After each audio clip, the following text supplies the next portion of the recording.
Welcome to Because We Love You. I am Jade. And I'm Stacy. And we're the hosts. And we have some hot topics, not topics, to talk about today. Yeah, what we are talking about partying, which is so fun. One of our favorite things to do. And this all started because I saw an article in The Atlantic and I sent it to you on Instagram. And it was called Americans Need to Party More. And it's by Ellen Cushing. And I sent it to you and was like, this is so funny because this is definitely not our problem. Yeah, it was interesting. And I kind of discounted it because I was like, yeah. And I mean, is that really? I don't feel like that's an issue. Yeah. And then I was in The Atlantic and I was looking through and there was another article and actually a theme for February 2025. So a current topic called The Antisocial Century by Derek Thompson. And then I was like, so that got me thinking. And so I started reading into that. And then I was like, maybe I will read that article Stacy Lynn sent me months ago. Yeah, see, I was right. So we were diving into it. So we find that maybe this is not an issue for us. And we kind of assume that it wouldn't be an issue for most people. But wow. Yeah. Statistically, it's a problem. People don't party. They don't. And, this, of course, has led to a lot of bigger issues. It all makes sense, actually, if you think back. Like last year, if you remember, the Surgeon General declared loneliness an epidemic, right? Because lonely. People... Oh, my gosh, is Justin Bieber here? Lonely. That's what I think. I can't say it's explicit, the other words. So we are a PG, family-friendly. Usually. Because we love you, we will keep all vulgar language out of here. Yes, but you can listen to that on your own time. But that's what made me think of. I mean, if Justin Bieber is lonely, that's true. Then there are other people that are for lonely. Sure. And not to be, cocky. I mean, you're lonely sometimes, right, Stacy? Yeah. Yeah. Yeah, but I'm never alone, as you know. I hate to be alone. You're not always alone, but you were alone this weekend in your hotel room. Okay, yeah. I went on a work trip to DC. I was in a hotel room for 2 nights by myself. And a lot of people, especially like parents, people our age, would love nothing more than to stay at a hotel by themselves in quiet for 2 nights. And I was so sad. I just don't like it. I don't like being alone. When I'm like sitting in my room by myself, I'm kind of scared and sad. And I was like, I just want someone here to snuggle with me. I know. So, you had to snuggle yourself. Snuggled myself. That was my advice. I was like, I don't know what you're going to do. Just snuggle yourself. Just I do set up the pillows like they're people around me. So I feel like, That's a good idea. And spray your perfume so it smells a little. Oh, that was a good idea. I didn't do that. You could bring match shirts. Oh, and that's put it on a put pillow. Them on the pillows? Yeah. I love that. And then it would be like, you could wrap your leg around it and be like, Matt, you're here. Okay. Yes. Okay. So even Stacy Lynn gets lonely. I do. We know that. But the statistics were they were shocking. Yeah, very surprising. The party stuff was crazy to me when I was reading this story by Ellen Cushing, and she said that America is in a party deficit. Only 4.1% of Americans attended or hosted a social event on an average weekend or holiday in 2023. Literally crazy. That is mind-blowing to me. Like, we have at least one social gathering every weekend. Like, not just average weekend here and there. Yeah. I mean, we've already gone away on a birthday trip out of town. It's still January. And so, I'm thinking on average, how many parties a month do you go to? Oh, or gatherings, because a party that she defined a party as more than 10 people. Yeah. Social gatherings, I would say 3 times a week. Yeah. 3 to 4. I would say 3 to 4. Yeah, we are always with people. We always. And if there's not, it's like, what are you doing? Let's get together. What can we celebrate? Whose birthday is it? Yeah. What can we do? Yeah, we love that. I don't think that all people do. Yeah. Or at least they think they won't love it. Maybe people come to our clearly they don't. 4.1% of people did not go to a party or plan a party. Now, I get not planning a party. I think there's a lot to do with that people don't want the rejection of people not coming, that it is costly. Yeah. You have to put your money into it and make it happen. Planning, I totally get, and they feel the pressure. They don't like to host. Hosting is hard, trying to make everybody feel comfortable. But going is crazy. But people aren't planning or going. Yeah, but the planning part she called diffusion of responsibility. This idea that like people may want to go to parties, but they definitely don't want to plan them or be responsible for planning them. And she reported that only 28% of people said they would probably or definitely throw a party for their next birthday. So over 70% of people are not having birthday gatherings, which I do not understand. Weird. Okay, Stacy Lynn, I'm going to tell you this. Okay. I am having a birthday party this year. I'm very aware you are. You are invited. Yeah, and it's going to cost thousands of dollars in another country. It will. And I love that. Because it's a big one. We don't do all birthday parties this big, but it is a big one. I mean, I did the same thing for my big one. But I don't care that we have a party planned for me. We also will be celebrating your birthday that is very close to my birthday. Yeah, and I don't care that I just got back from Greece. We might even we're going on a cruise for your birthday. Yeah, I mean, let's do it. Yeah, boy, skeet 'em. Yeah, boy, skeet 'em. Life is short. Yeah, love. We do. Go to parties. Celebrate. Okay, that is one piece. We'll get to advice later, but just celebrate birthdays. Like that is the most basic thing that you can do. As an adult, I think just a lot of people don't celebrate birthdays, but it's so fun and people feel so special. Mm-hmm. And I love to make people feel seen and recognized and just have birthday parties, people. And you know what I love about birthdays? It's like a day that it's an excuse to do what they like to do. Yeah. And it's not always what I like to do, and that's interesting. And it's a way to be like, you know what? It's sacrificial love. It's like you love this we're all gonna do it. I want to do it. And we're all going to be excited about it for one day. Historically, for my birthday, I love it because I feel like I pressure people into doing a lot of things. Like it'd be like, let's play this game. Let's do this. Please come do. Yeah. And it's like they don't want to, but there is one day every year. It's my yes day that I say it, and even your husband is like, yes, it's your birthday. I'm gonna go all in, and everybody is just all in on that day, and that makes me so happy when you do things that I like to do, and you are excited about it. And I think it's a day for everybody to do things. Oh, I love birthdays. I love it. And we don't know how many we're going to have or be here for. So that took a turn, but yes, you're right. Yes. Yeah. What if you say, I'm only going to celebrate the 10s? Yeah. 10, 20, 30, 40. What? Yeah. Celebrate you may only make 3 10. Yes, celebrate because we love you. We are talking about this. This is your urge. You are not selfish. Do not feel guilty. Not selfish. Nope. Celebrate. If you need someone to throw it, we'll do it. We love throwing a good birthday party. Love it. We just threw one this weekend. At the beach, did lots of fun things. Was great. It was great. I mean, matching shirts, all this person's favorite foods, games. Mm-hmm. We even sang. I sang a little bit because she likes that. Yeah. Talk about sacrificial love. We played a game called Drop the Mic or Grab the Mic, and we played with 3 singers. That's a hard game to play with 3 singers. Yeah. And then it's like me and Stacy. And like the only songs I could think of were Jesus songs, like from the 1900s. Yeah. 1900s. I mean, the songs my mom sang to me in the cradle. I don't know. I can't forget those songs, but I can't remember any of the popular songs. Well, and then Stacy... the podcast would suggest otherwise. You know a lot of songs and you like to sing them. But Stacy... she knows the words. She just does not know the melody.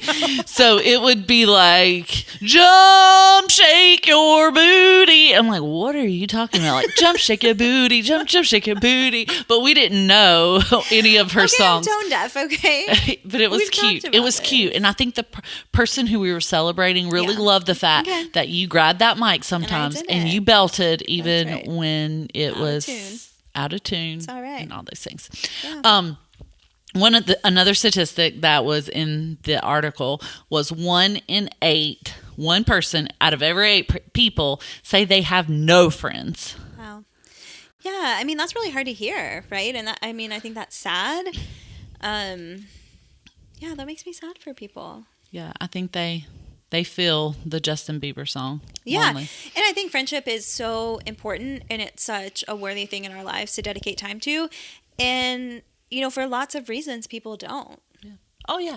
And I think it's a misconception that somebody who is surrounded by people, I think that some people would say, I have no friends, but they're always surrounded by people.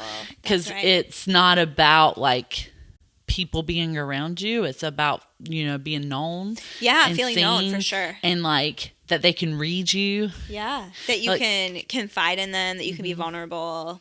Yeah, I mean, if you can't do those things, it doesn't matter how many people are around you. Yeah. And really, you know, we've talked about this before. Statistics show 1 or 2 people is enough.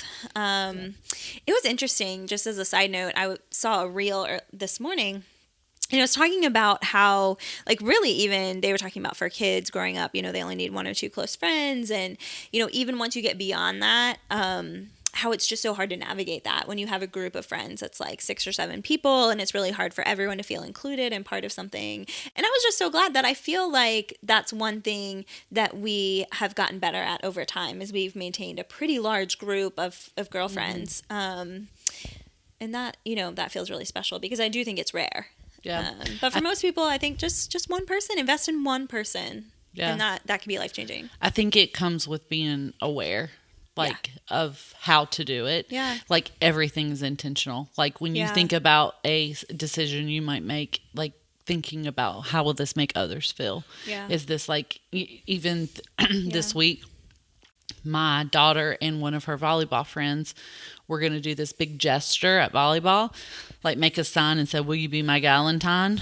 And I overheard it, and I was like, "Hey, what are y'all going to do?" And it was just going to be for each other. Yeah. And I was like, "How do you think that would make the rest of your team feel? Yeah. You know, that you and this other girl are doing galentines, but you're not inviting the team." I was like, maybe you think about it, and if you want to do that, it's kind of like a team thing. Like, will y'all all be my Valentines and send out candy? And then if you want to throw a party, we can do that or something. And she was like, oh, that makes sense. So I think our age, we're able to think about that, but when we're younger and immature, and then some people are just like, they don't care how other people feel. Like, you're my BFF, and that's the only thing that matters. Yeah, and when, you know, that age, I think I was just so thinking back insecure, and I think that's a big issue for a lot of girls, and it's awesome to feel like someone's favorite, you know, and I think that sometimes that feels more important than making sure that others feel included. And so, you know, it takes work and aging and growing up to get over that, but thinking back, it's like, how did we get to being an antisocial this century, like, where people view us as not wanting to party, not wanting to get out? And I thought it was really interesting because the Antisocial Century book by Derek Thompson, he kind of spells out, like, the history of this, which was it was really cool to look back and review that. So 1900s to 1960 was considered like the social explosion. I like how that sounds. I know. I wish like I was. I want to be born then. I want to be born in a social explosion. Well, let's do it. I mean, let's make a social explosion. What would we do? Well, we cannot call it a social explosion because that's already happened. So what would we call it? Ooh. I don't know. Gosh, you're really putting me on the spot here. I can't think of a good name. I can't think of a good adjective right now. I mean, I like party. A tantalizing shredded. I don't know. I was trying to think of that. Send in some suggestions.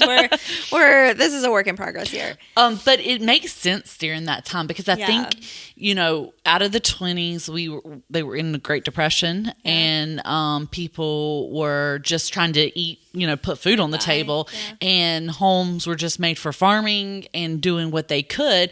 And then it was like they realized, oh my goodness, like, things are getting better. We have extra time. We have extra money. Yeah. And now we can have parties. Yeah. People had parties, a lot of social gatherings. They talked about, you know, volunteering was really common, going to restaurants, you know, church organizations or other social kind of groups like that became more common. They started building doing a lot of things. So there was more of an infrastructure for socializing. So like playgrounds and movie theaters and music venues and things like that. So yeah, it was a time when all of this was coming together, and it was just encouraging people to leave their homes and be in public spaces together. Communities were formed during this time. Yeah. I think about it as kind of like the Great Gatsby everywhere. Yeah. Or like the swing, swing dancing. That's swing music, Stacy. Oh, okay. I like it.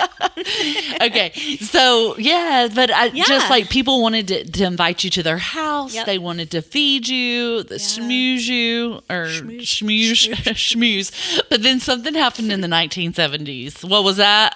Well, cars and TVs became much more common and started to kind of be household things. And so, again, there was all that time where you were encouraged, you were drawn out of your house, but now people were going back to their houses and spending more time on the television.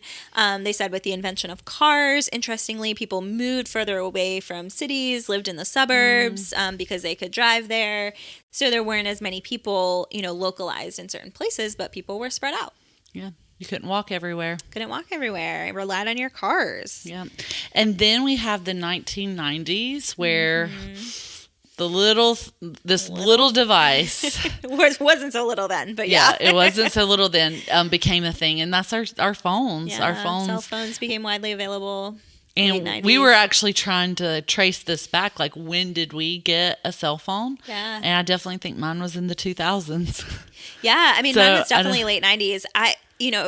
It wasn't even, and even when I got one, it wasn't really to stay in contact with friends or to socialize. Like, we called them car phones. Like, it just stayed in my glove box, had it charged, stayed in my glove box. Unless you had a near-death experience. If I had an emergency and I needed to call someone. Experience, yeah, right? Like, big time. Yeah. So, because it was expensive, I think they were expensive. And you had to use, kind right? of like pay by minute or something, or by text. And they definitely were just dialing utensils. They were not. They were not like fun little devices. No maps. Yeah.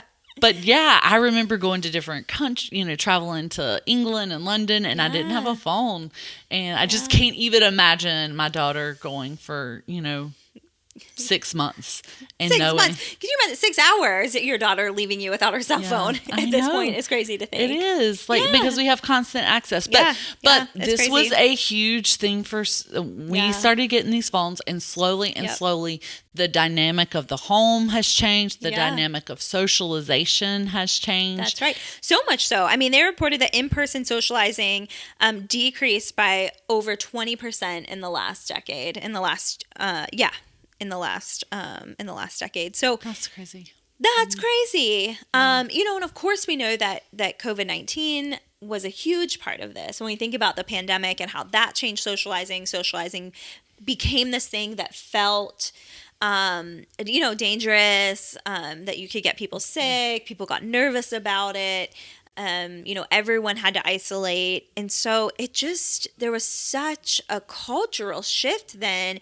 And as we were talking about like a long time ago, how, all these things happen to pull people outside of the home, like the phone, like the TV, COVID was another thing that pulled people back to their homes. And since people, especially people who had resources then, created the home or made their home spaces that were convenient and where things were accessible, people put in home gyms and private pools. And so it was like the year of private home construction. Yeah. And things were actually really cheap. During during that time, because I remember, we redid a sunroom. We put a sunroom in, and so many people did other projects like that, and they also used that as like, oh well, if I can't be out and about, I might as well be home doing something. Right. So yards look great during the 2020s. Fire pits, all of these things, a hot tub. So people just made home spaces where you could do all of the things. So you don't need to go stock their bars even, you don't need to go to a bar to make a cocktail. You don't need to go to a gym to work out. Like, you don't need to go to the public pool to swim. You can do all of that at home now. Alone. Or just with your family. Yeah. But sometimes that feels alone. There's benefits to that. Yeah, certainly, right? But because we've made it so easy, And, even beyond just being at home, the article referred to it as the convenience curse, that during this time, like, we have just made everything convenient, easy to access right from home, delivering food, getting takeout. People still, restaurants are busy again, but for a long time, people weren't going to restaurants. They were ordering out, right? I mean, think about like Uber Eats and all of that stuff, and just how those things have skyrocketed. Like, people are ordering food and they're not necessarily cooking at home, but they're not going out and sitting in restaurants. I mean, everything that is marketed to us is about how convenient can it be. Yeah. And I can't help but to think of an episode that Because We Love You did maybe even 2 or 3 years ago, where we talked about these blue zones of really, really healthy people, where it was like these were the healthiest of the healthiest zones, and one of the things that they fought hard against was the convenience curse, the convenience factor. It says it's just about actually doing the things of life. So don't get that self-propelled blender. Do it yourself. Don't get the ice cream maker that churn your own ice cream. Churn your butter. Churn your butter. Churn your ice cream. But there's something to that. When you can, walk to the store. Like, go somewhere. Walk. Do it. When you can, park at the back of the grocery store and carry your bags out and don't use a cart. It's just like fight convenience and you will be healthier overall. And that's maybe even see a couple people in the process. I mean, like part of the issue is like some people don't even want to go to the store because they don't want to see somebody they know. They don't want to have to look prim, proper, or whatnot. There's tons of issues of why we want to be convenient. But we have to fight that, I think, to live community focused, full lives. For sure. I mean, and for us, kind of seeing the headlines was like, really? That feels surprising, just because, that's not comfortable or what we're used to. But all of this stuff boils down to the fact that people are not around people and people are lonely. And so this whole idea of feeling lonely, of having it, an epidemic of loneliness, it's true. It's real. It's what most people in America are experiencing. Loneliness and solitude, they're not necessarily the same thing. But biologically, when you think about loneliness, it is something that we're all supposed to feel. I mean, it's a biological cue of something that means, connect with somebody.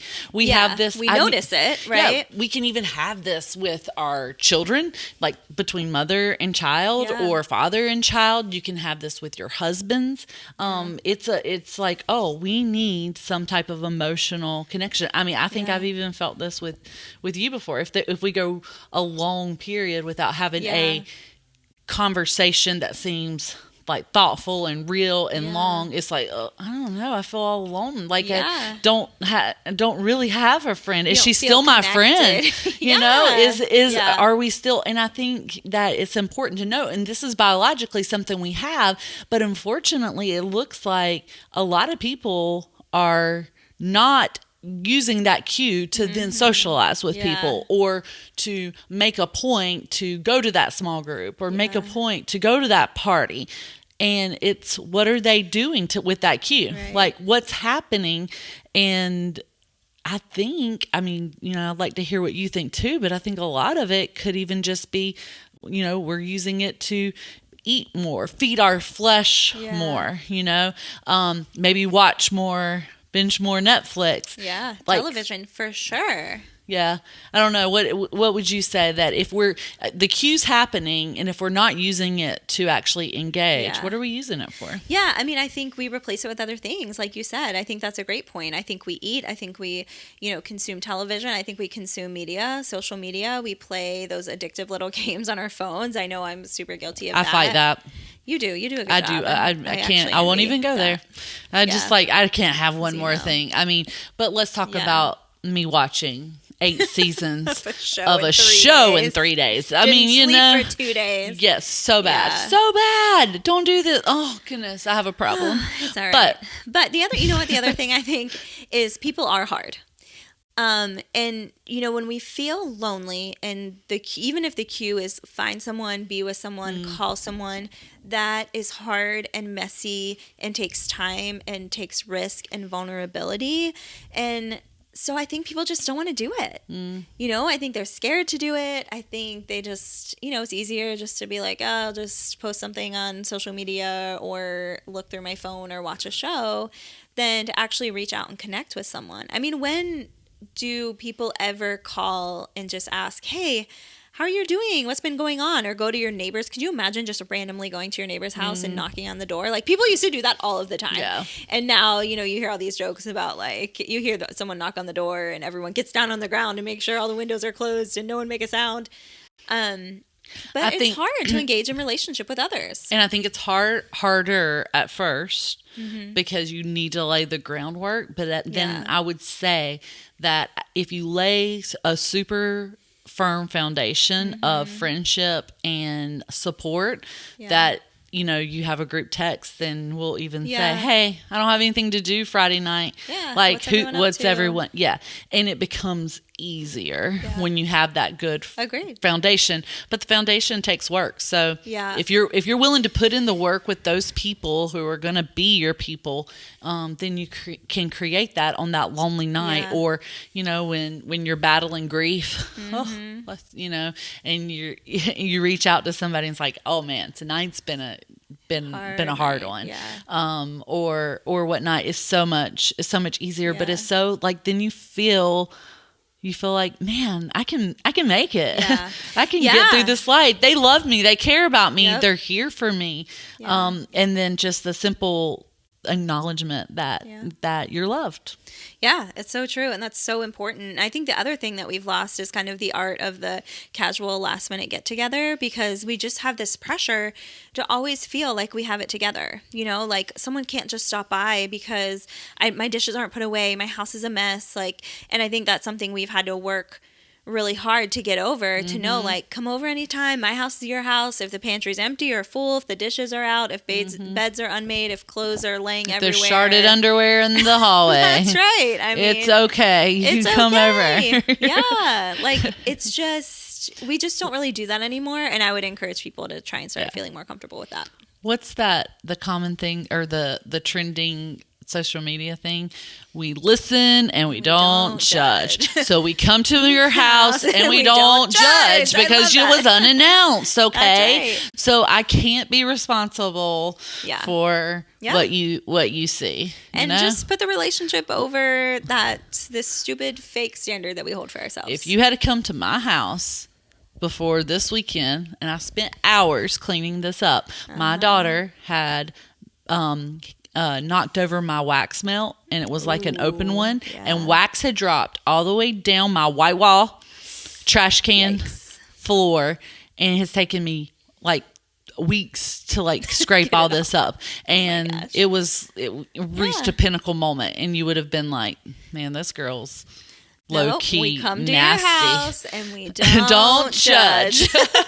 But it's cleaned up now, so got it done. But you know, there are moments like that. We do. We have to break down. Yeah, we have to be willing to invite people in, and then we also have to be willing to go into spaces and not be like, oh wow, yeah, true. I mean, we all have a bare minimum of standards for clean, but you know, things don't need to always be picked up. So what's the solution, Jade Lee, to loneliness and isolation and solitude? What do we need to do? I don't want to say that like there's one solution, because I mean that feels kind of, I mean it is a big problem, but I do think getting back to the original article of we need to party more. You know, we can invite people into our homes and into our spaces, and we can be the agent of change that makes them feel loved and heard and seen and valued. And I think it comes down to each one of us. I liked in her book or the article that she challenged her friends. She said it can't be just on me. Like, you need to plan the party, plan the celebration, and invite me to it too. So it's up to all of us to be like, this life is worth celebrating. You know, let's plan the party. So it doesn't have to be just birthdays, does it, Stacy Lynn? What kind of parties have you planned? Oh, goodness gracious. Well, I just told you today I'm going to do a Galentine's party for all our girlfriends, which will be fun. A lot of times we are a dual planner. We do we really well. together. So like if it, when I ask her, it's kind of like, we always be there, go, right? Because it's going to kind of be our thing. Yeah. Yeah. And we kind of, we both do well at different things. You're like the aesthetics leader person. Yeah. And then I'm like the emotional connector. Yeah. So, it's perfect. Yeah, everyone has their strengths. We make a great team. Yeah. So tell me about tell me about the craziest offlandish party you've ever planned. Oh gosh, that's a good one. You did more planning of this, but you threw a vasectomy party when my husband had the snip. That was like one of my favorite parties to plan. Yeah. And I did bake a penis cake when your husband had a vasectomy. Yes, you did.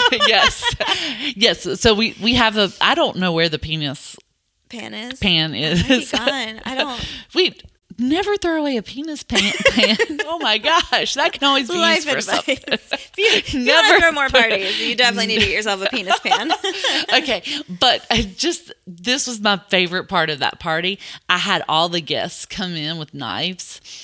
Remember Matt's party? And like all the boys came in and then they would just like walk into the room and they would like flip their switchblade. Like, I'm going to cut you.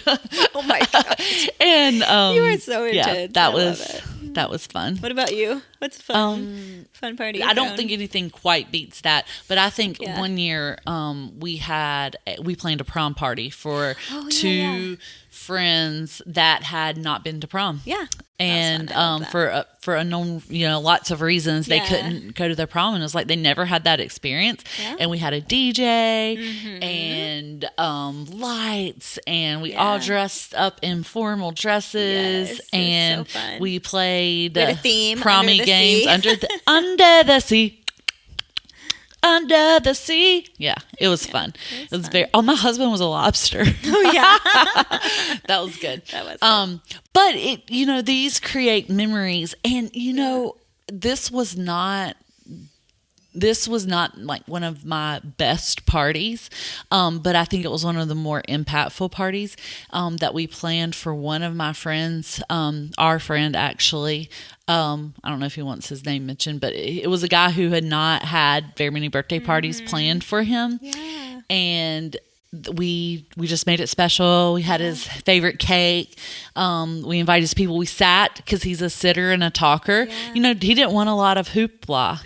He just wanted good I'm very conversation. Proud of you for reining yourself in. Yeah, it's hard for me not to do hoopla. Yeah. But I did it because I want to do what that person wanted. Yeah. And he was so grateful and has told me many times like that was one of the best moments of his life was that party where everybody was just there to celebrate him.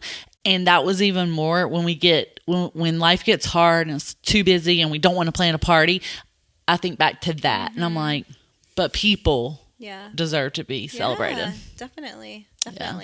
We do a lot of holiday themed parties too. We did like a Grinch Olympics this year. We always do Friendsgiving. You did so good with that. Stacy really manhandled the Grinch Olympics. Yeah. I was serious about that. Yeah. Trophies, it was good. There was trophies. The kids were off the chain. That's true. Off the chain kids. Got to be ready for that. Stacy Lynn plans a lot of derby parties. And that has historically been like one of the better. Derby. Yeah. Yeah, I do love a good derby party. Got to know how to pick that horse and then ride it. Okay. See, she can't not bring the hoopla. That's just what she does.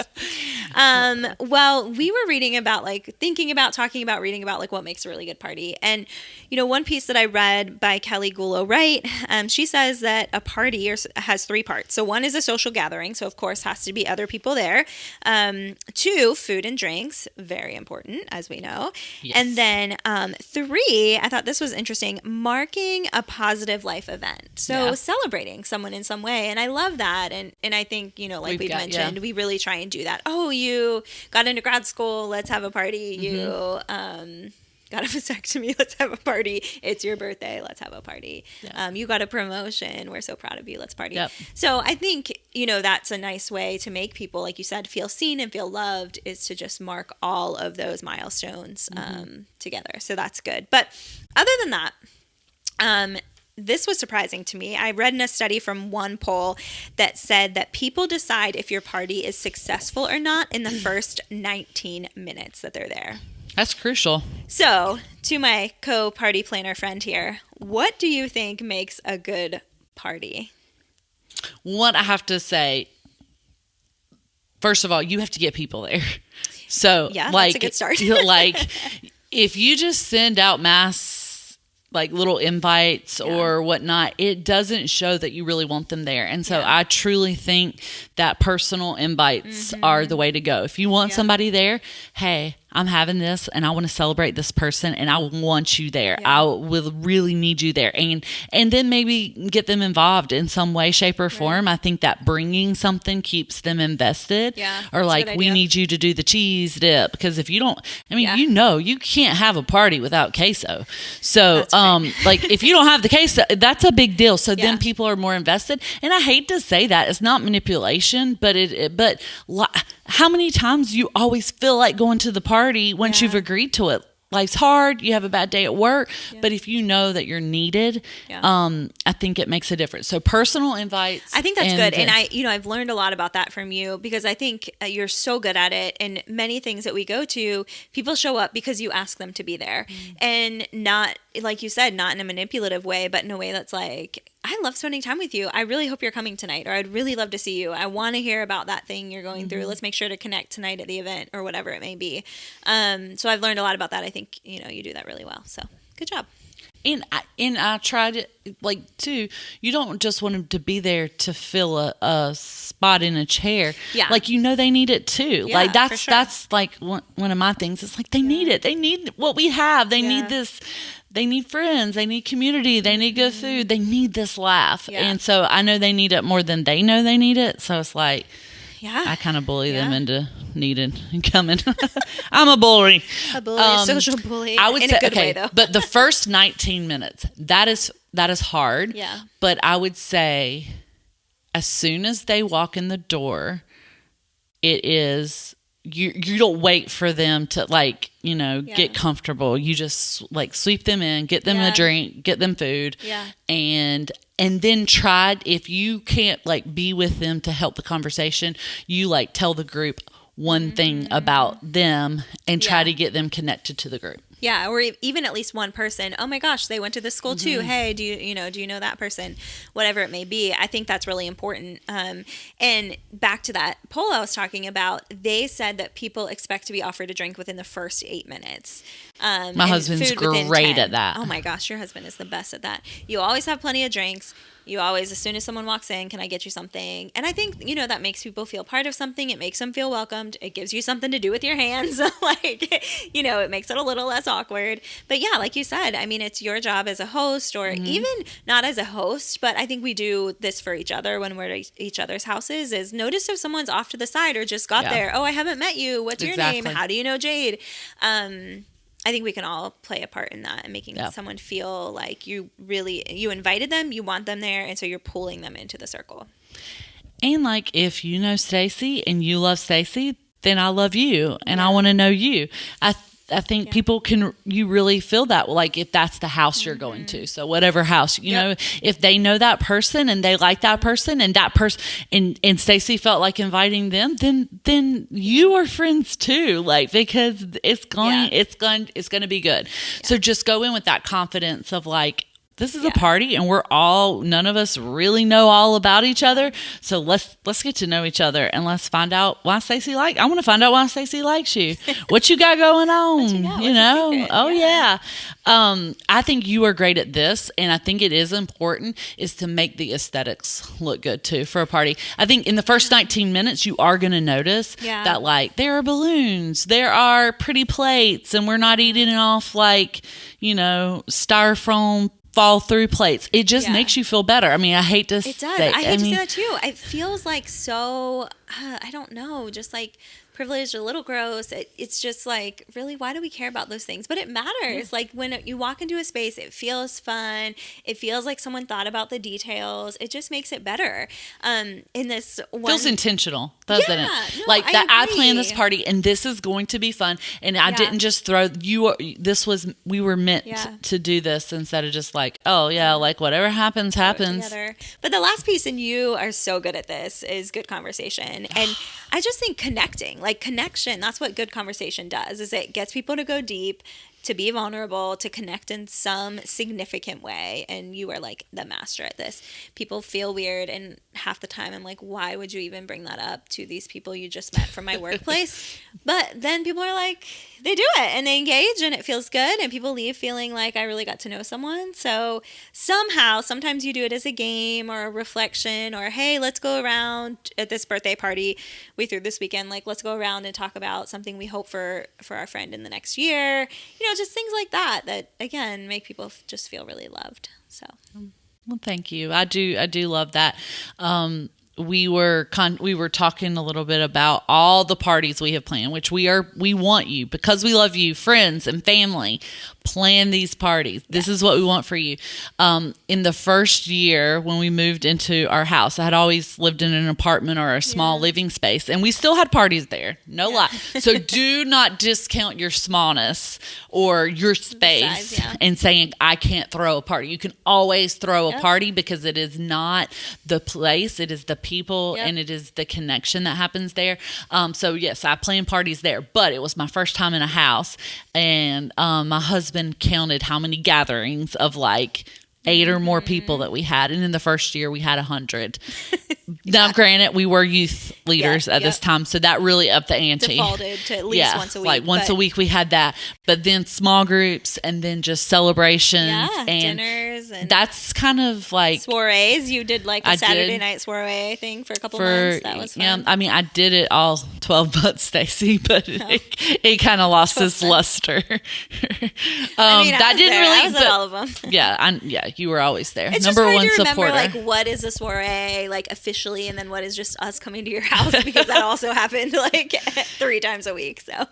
Yes, and we know these are big numbers. This is why we, at first, didn't want to talk about this subject. We're like, we are not qualified to speak on why people do not we don't get this. But it clearly, a lot of people struggle and are not feeling connected and do not feel like they have a friend. So it is our responsibility. Yes. Plan the party. Invite the people. Party. Build it. They will come. That was good. Yeah. Inspiring. You know where that was from? It's from a movie, a baseball movie, right? Yeah. Field of Dreams. Woohoo! So we read The Atlantic and we find studies, and we encourage you. We party. To party because we love you.